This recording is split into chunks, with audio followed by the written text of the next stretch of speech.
Welcome back to the channel. It's Uncle Roig. Listen, I got a good one here for you. The future value of money.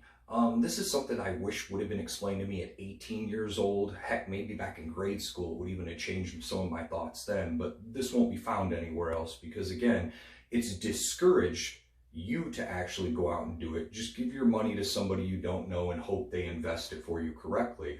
So listen, you have the power in your hand. If you have an iPhone or an Android, you can download Robinhood or Webull, the links below, get your free stock, okay? And you can start your investing world today and invest in things that you believe in, not that the money you're giving to the guy you don't know to put it in stuff that you don't know and hope that it works out. Seems kind of crazy, but that's majority of what all of us were conditioned to do. So let me start off here. I want to keep it realistic for you. Within the last 4 or 5 years, this isn't something, 20 years ago. Starting with Amazon, $502 a share. Look, in 2016, you might not have had $502, but if you break down $502 and divide it by 12, and maybe every month you set aside a little bit of money till you're able to save up enough to buy one share, that would have turned into $3,135 today in a few short years. If you would have parked your 502 in your savings account, it wouldn't even be $550 today. So something to kind of get the wheels turning to give yourself a chance. Next, we got Walmart, $64.66 into $149.37. This doesn't count the dividends, the interest, the compound interest that would have been taking place every year while this was building. Home Depot, God bless the Mother Nature giving us these storms and all these things that happen which cause people to go to Home Depot and clear them out. Lowe's, $123.90 into $272. Same thing, getting a dividend payment, compound interest.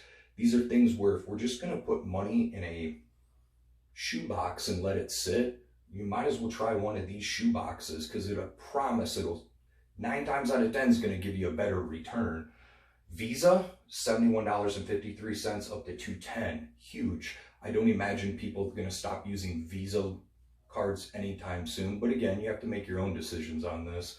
And then if you're not familiar with any of these and you just want to put it into something like an index fund, there's a million videos out there on index funds, but like Vanguard or the S&P 500 here, look, that went from 196 up to 361, and the other one went up 172 to 331. It didn't matter where you threw it. They were good. I mean, they're hitting home runs when you're looking at it like this. Again, I just wish somebody would have just teased me with the idea of what if it could happen? And, maybe you're too skeptical. Maybe you don't like this stuff. Fine. I give you gold and silver. Silver, February 2016 ran between $14 and $15 an ounce. Just recently it peaked at about 30, okay? But today it rests at $24.35. That's almost a double on your money. So again, if you were gonna let it sit in the sock drawer or in the shoebox, if you would have just converted the cash into a coin, a $20 coin, it wouldn't have mattered. It's almost doubled its value.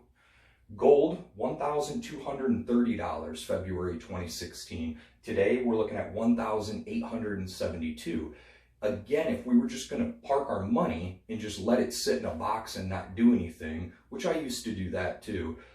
Not saying you shouldn't have an emergency fund, but my God, if we're just going to let money sit there and die, they're printing it at astronomical rates. Not to mention, when they hit us with another stimulus package, you tend to see gold and silver rise. The more paper they're putting out there, the weaker the dollar's getting. So this is something to keep in mind. Again, I'm always just doing my best to try to look out for you guys and try to give you the information that I wish my 18-year-old self would have received. Again, this isn't a fault of your parents or their parents. They weren't taught this stuff. Just work hard, give your money to somebody else you don't know, hope it works out, and stay in heavy, heavy debt and just be happy that you have $5 at the end of the week. You've got to get control of this thing and get a hold of it. I kept my nose in the sand for 15 years and I just ended up with zero. So again, give yourself a chance. Take a snapshot of this in your mind and just think about it. Just the possibility that something might actually go your way other than doing the zero plan.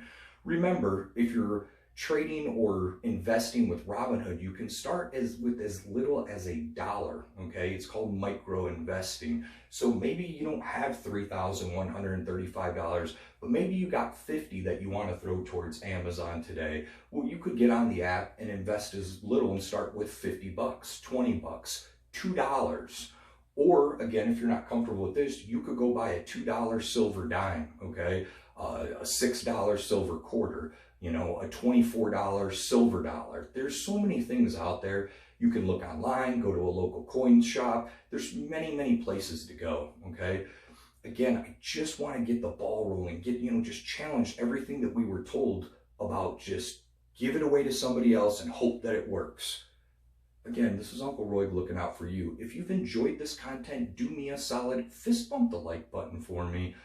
Go ahead and hit the subscribe, notification bell, share this thing for me, okay? I appreciate it. Share with your friends and family members, or someone that you feel is, doesn't know really where to go, or is on the edge, or is maybe scared of investing. This is just a good snapshot, something to keep in your mind and think about. So until next time, let me know what's going on in your world. Sheesh.